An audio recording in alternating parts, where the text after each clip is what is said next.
nggak sih kalian ketika membaca berita terus berpikir, wah berita ini bagus sekali, atau mungkin justru sebaliknya, wah berita ini seperti apa sih kok seperti ini?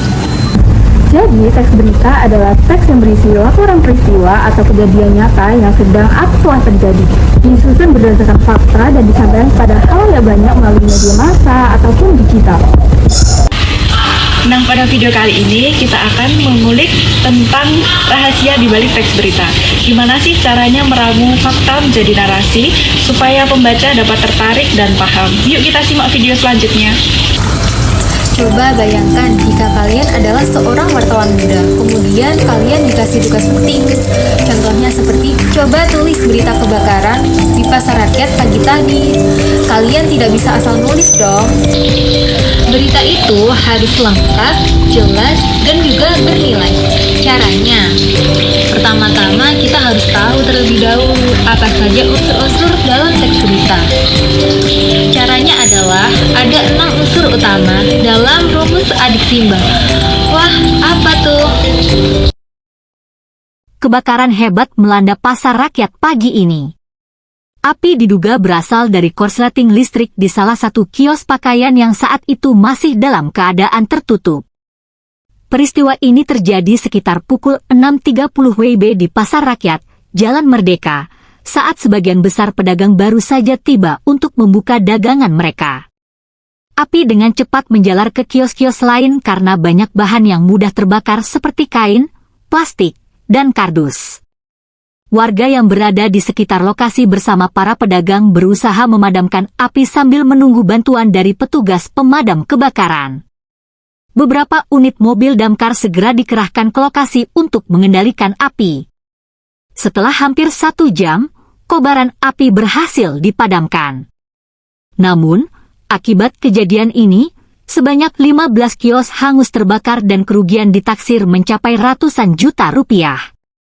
Beruntung, tidak ada korban jiwa dalam peristiwa ini. Itu apa hayo? Yaps. Apa yang terjadi atau peristiwa yang terjadi? Kebakaran hebat terjadi di Pasar Rakyat pagi ini. Selanjutnya, D. Yap. Di mana tempat kejadian? Pasar Rakyat, Jalan Merdeka. I. Itu kapan? Yaitu waktu kejadian. Sekitar pukul 6.30 waktu Indonesia Barat. K. Kenapa kejadian itu bisa terjadi? Diduga akibat korsleting listrik dari kios pakaian. S. Siapa saja yang terlibat? Pedagang, petugas pemadam kebakaran, dan warga sekitar. Dan M. adalah bagaimana kejadiannya berlangsung. Api cepat menyebar karena banyak bahan mudah terbakar. Terakhir, B. adalah bagaimana akibatnya. 15 kios hangus, kerugian ditaksir ratusan juta rupiah. Kerugian ditaksir ratusan juta rupiah.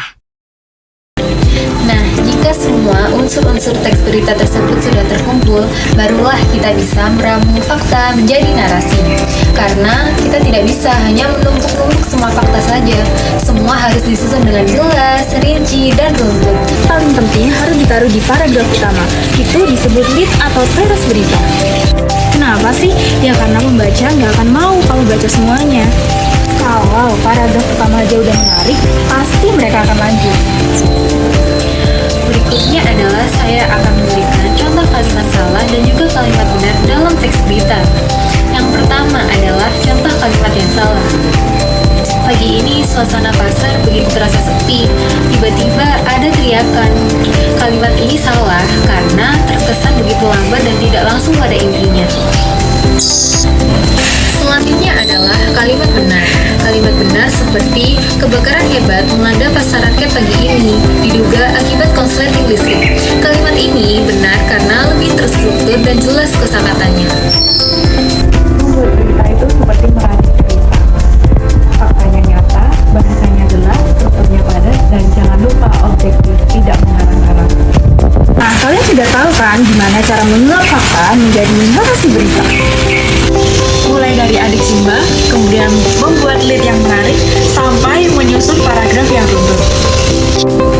Coba deh kalian untuk mencoba bikin teks berita sendiri dari kejadian-kejadian di sekitar kalian.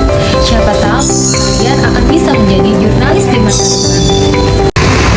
Kamu suka nulis, atau kamu suka baca puisi, atau kamu juga suka buat caption yang penuh makna? Atau kamu ingin jadi guru yang keren yang bisa bikin murid tetap belajar. Sastra, bahasa, kreativitas bisa kamu temukan semuanya di sini di Pendidikan Bahasa Indonesia.